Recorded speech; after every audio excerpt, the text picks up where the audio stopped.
Today I'm going to show you how I make Paige's Real Food Blends. This is her processed formula that we get through our medical equipment company, and this is one of the only ones that actually goes through the pump, the feeding pump at night that actually gives her a slow rate of food. So we give this to her at night. So what I do is I make a double batch of this. I'm going to show you how I do it, and hopefully you'll learn a little bit more about how I make Paige food.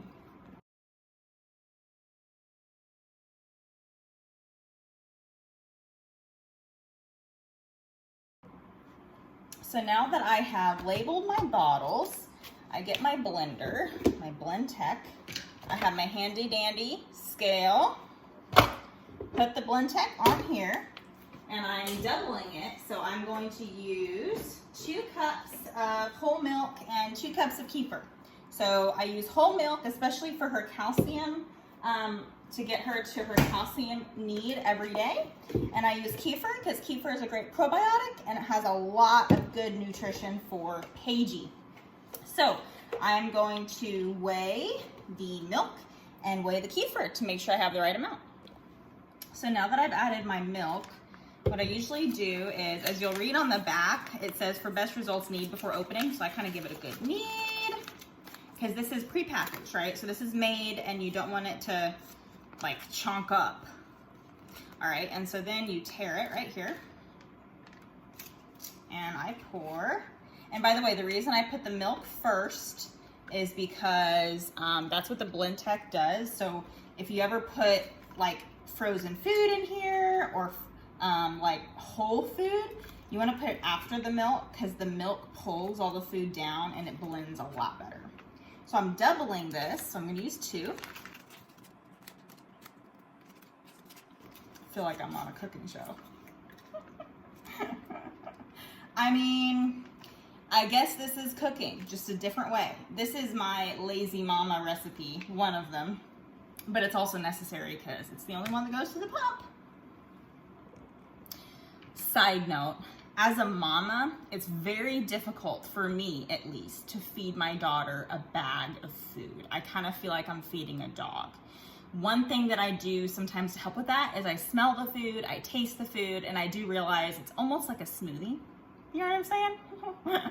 It's not quite what I think it is. So with Real Food Blends, I don't really love making it, and so I focus on the fact that it's a lot easier to make than cooking the food, and also that I know it has all the nutrition Paige needs. Just focus on the positives, focus on the convenience of it, and know, big picture, you are feeding your baby girl. So now that it's blended, I get my handy dandy Tupperware bowl that my mom gave me. I'm telling you what, you never know when you need these things.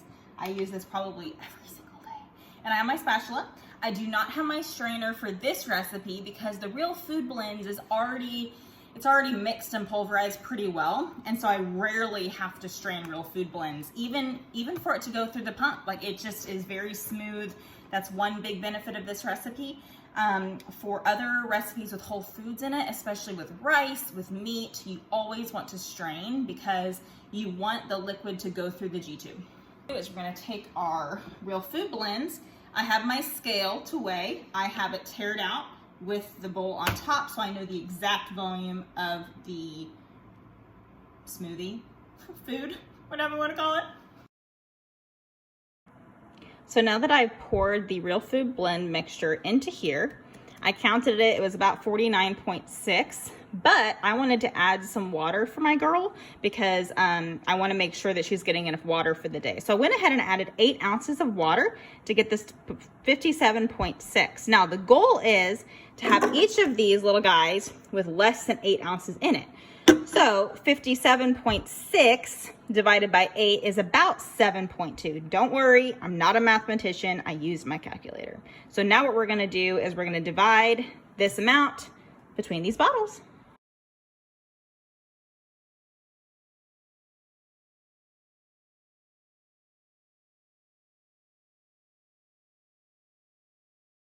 Now that I made it, what I do is I put 3 in the fridge for the next 3 nights.